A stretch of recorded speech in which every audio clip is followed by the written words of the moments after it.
And welcome back. This is the Paracord Weaver, and today we're going to talk about mobile paracord jigs. And I wanted to make one that anybody could use with off-the-shelf parts with very little modifications and very few tools, so that anybody could do it. What I did was I started with an exterior heavy-duty electrical single gang electrical box and the exterior lid. These come with a foam insert so that you can make it watertight if you'd want. I have one leg off of a tripod so that this adjusts.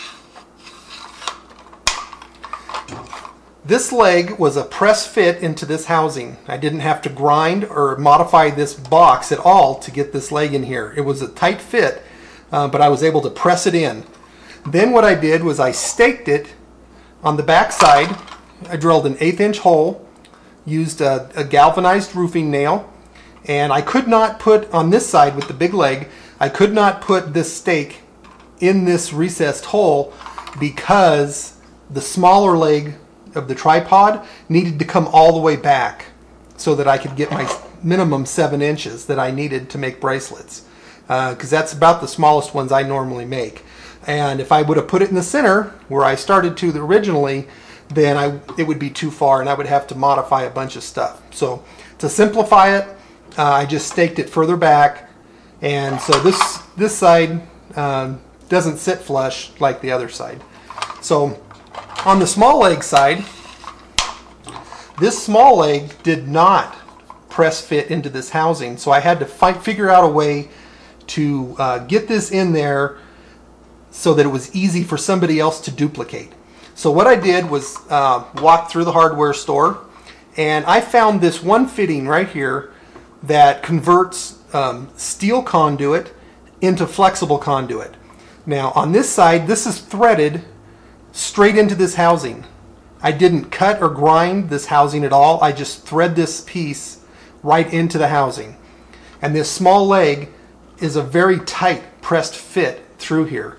So this holds this very tight. And then I was able to stake this side inside the recess of the housing so that it sit completely flat. And the exterior single gang lids are very thick, so I was able to screw, I had self-tapping screws that I attached the buckles to. And you could put these buckles anywhere you want, just to line them up and match them so that your measurements on your bar line up.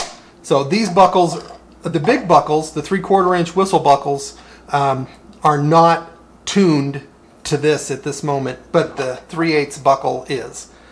So this is the Paracord Weaver. I just wanted to give you some ideas and thoughts on how to create your own paracord jig with off-the-shelf parts.